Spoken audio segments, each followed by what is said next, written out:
Goeiedag geliefde disipel van Jesus en baie welkom by nog 'n episode van In Jesus Bybelstudie. Ek wil net weer eens vir jou baie dankie sê dat jy die tyd uitkoop om na hierdie boodskap te luister. En dat jy sodoende deel is van ons bediening. Dankie dat jy vir ons bid en baie dankie vir elkeen wat finansiëel bydra. Ek en Ina waardeer julle uit ons harte uit. Ons is nog besig met antwoorde op moeilike skrifte en hierdie is gedeelte 4 van ons gesprek rondom Paulus se doring in die vlees. Ek wil vandag net 'n kort gedagte deel, maar dis iets wat ek voel is baie belangrik om te weet. En is dalk iets waaroor ons nie altyd pertinent so daaroor dink nie, en dis die feit dat ons losgekoop en vrygekoop is van sonde. Ons is losgekoop van siekte en ons is losgekoop van armoede. Ons is vrygemaak van verslawing en nog talle ander dinge. Maar een ding waarvan ons nie losgekoop is nie, is vervolging ter wille van die evangelie in die naam van Jesus. Ek en jy as wedergebore seuns en dogters van God is nie gevrywaar van vervolging nie. En dis ook hoekom Paulus hierdie doring in die vlees gehad het, hierdie engel of demoon van Satan. Dit was direk gemik teen die verspreiding van die evangelie, teen die verspreiding van die goeie nuus van Jesus. Kyk wat staan byvoorbeeld in 2 Timoteus 3 vers 12 hieroor, en ek lees uit die Nuwe Lewende Vertaling. Ja, en almal wat 'n toegewyde lewe in verbondenheid aan Christus Jesus wil lei, sal vervolg word. As daar iets is waarvan jy kan seker wees in hierdie lewe, is dat as jy 'n toegewyde lewe aan Jesus leef, sal jy vervolging ervaar. Die kruis het nie betaal dat ons dit sal vryspring nie. En vervolging vir sy naam lyk nie vandag noodwendig soos dit vir Paulus en Petrus gelyk het nie. Daar is nog sekere lande waar daar fisiese arrestasies en tronkstraf en marteling plaasvind. Maar vervolging in die tipiese westerse lande vandag lyk baie anders. Dit is baie meer subtiel, baie meer emosioneel en baie meer daarop gemik om jou as persoon, jou karakter en jou integriteit in twyfel te trek.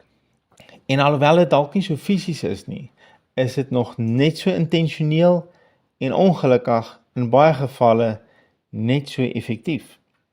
Hoeveel keer is dit makliker om Dinsdag by die werk eerder niks te sê nie, as om op te staan teen bedrog? Hoeveel keer is dit makliker om Saterdag aand om die braaivleisvuur niks te sê oor die onder die beld grappe en eerder saam te lag, as om ook daar te verklaar, hierdie is nie wie ek is, of wie my Jesus is nie. As jy nie vervolg word nie, as jy nie soms teenkanting ervaar nie, moet daar vir jou rooi ligte in jou binneste afgaan. Dit moet jou dwing om die vraag aan jouself te vra, kan mense nog in my lewe sien dat ek uitverkoop is aan Jesus? Kan hulle sien in watter koninkryk ek leef? Want as dit ooglopend is, sal jy weerstand en teenkanting ervaar. Dis amper 'n belofte van Jesus af. Kyk maar wat sê Jesus in Johannes 15:20. Onthou die woord wat ek vir julle gesê het, 'n diensknegt is nie groter as sy heer nie, as hulle my vervolg het, sal hulle julle ook vervolg. En dan het Jesus gesê, ons moet dit nog as 'n eer en 'n voorreg ag, wanneer ons vervolg word as gevolg van sy naam, en dat daar selfs vir ons 'n seën daarin opgesluit is. Kyk wat sê hy onder andere in Matteus 5 vers 11. Gelukkig is julle, wanneer die mense julle om my ontwil beledig, en vervolg, en vals beskuldig van alles wat sleg is. Geseënd is jy, wanneer hulle snaaks na jou kyk, en agteraf grappe oor jou maak, omdat jy eerder om die vuur oor Jesus wil praat, en wat hy gedoen het, en wat deur hom tot jou beskikking is, as om saam te lag vir onsmaaklike grappe, en saam te praat oor hoe sleg die land is, en hoe sleg die ekonomie is, en hoe donker ons toekoms is. Dink byvoorbeeld ook daaraan, dat as God alle vervolging gekeer het, sou Paulus dalk nooit tot bekering gekom het nie. Hoe kom ek by daai gevolgtrekking uit? Wel, die Here het nie Stefanus se vervolging en steniging gestop nie, alhoewel God verseker ook nie verantwoordelik was vir Stefanus se vervolging nie, het hy dit gebruik om Paulus se hart te prik. Jy kan amper sê dat Stefanus se dood 'n saad was wat God gebruik het om in Paulus se hart te plant om hom te bereik. Dis ook duidelik uit Stefanus en Paulus se storie, dat God ook lief is vir die vervolgers, en dat hy ook vir hulle gesterf het, en ook 'n begeerte het dat hulle tot bekering sal kom. So wanneer jy opstaan teen dit wat verkeerd is en prontuit praat oor jou Jesus, sien dit as 'n saad wat God kan gebruik om die te red wat vir jou lag, wat jou wil beledig, of wat agteraf van jou wil sleg praat oor jou geloof in hom. So vervolging vir die evangelie en die naam van Jesus is nie God se manier om jou te probeer verneder nie. Dis onvermydelik, want daar is 'n vyand wat alles in die stryd sal werp om die verspreiding van hierdie goeie nuus te stop.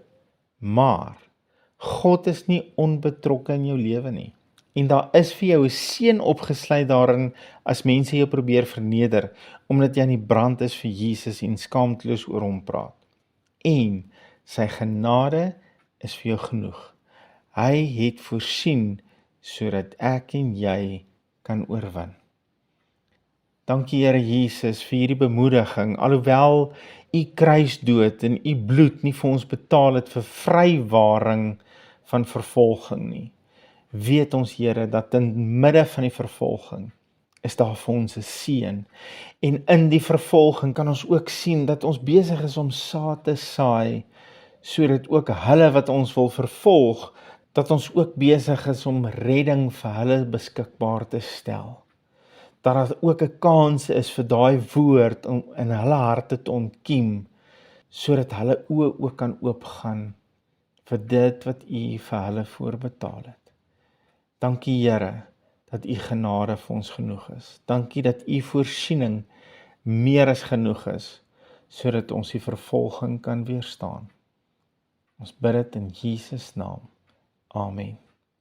Geliefde van Jesus, hou jou oog op hom en jou neus in sy woord. Shalom.